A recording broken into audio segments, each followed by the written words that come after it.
উঁচু আওয়াজে হাসার কুফল। আসসালামু আলাইকুম ওয়ারাহমাতুল্লাহি ওয়াবারকাতুহু। হাদিসে বর্ণিত হয়েছে, উচ্চ শব্দে বেশি পরিমাণে হাসলে মন মরে যায় এবং চেহারার উজ্জ্বলতা নষ্ট হয়ে যায়। আল্লাহ রাসূল সাল্লাল্লাহু আলাইহি ওয়াসাল্লাম বলেছেন, উচ্চ আওয়াজে বেশি হাসা থেকে সাবধান থাকো, কেননা এতে অন্তর মরে যায় এবং মুখমণ্ডলের উজ্জ্বলতা নষ্ট হয়ে যায়। মুসনাদে আহমদ। এখানে উদ্দেশ্য হলো বেশি পরিমাণে অট্ট হাসি দেয়া।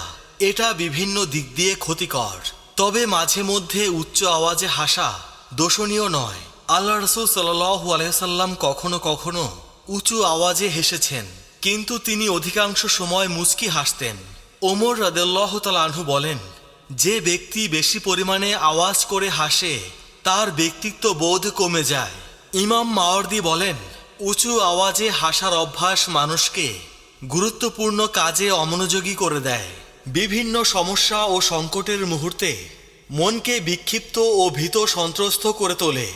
আর যে অধিক পরিমাণে উঁচু আওয়াজে হাসে তার আত্মমর্যাদা ও ব্যক্তিত্ব বোধ থাকে না।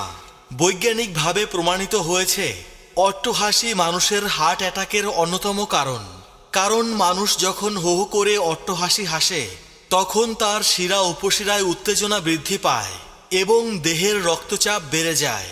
এটা বেশি মাত্রায় হলে হঠাৎ হার্ট অ্যাটাক করে মৃত্যু ঘটার সম্ভাবনা থাকে। তাই হাসির ক্ষেত্রে ভারসাম্য রক্ষা করা জরুরি। বিশেষ করে মৃদু হাসি মানুষের ব্যক্তিত্বের সৌন্দর্য বৃদ্ধি করে। মনীষীগণ আকর্ষণীয় ব্যক্তিত্ব গঠনের জন্য মুচকি হাসিকে অন্যতম উপায় হিসেবে চিহ্নিত করেছেন। এটা দেহ ও মন উভয়ের জন্যই ভালো। তাই তো নবী করিম সাল্লাল্লাহু আলাইহি ওয়াসাল্লাম হাদিসে মুচকি হাসিকে সদকা হিসেবে আখ্যায়িত করেছে। আল্লাহ পাক আমাদেরকে হাদিস মেনে চলার তৌফিক দান করুন। সবাই কমেন্টে লিখি আমিন।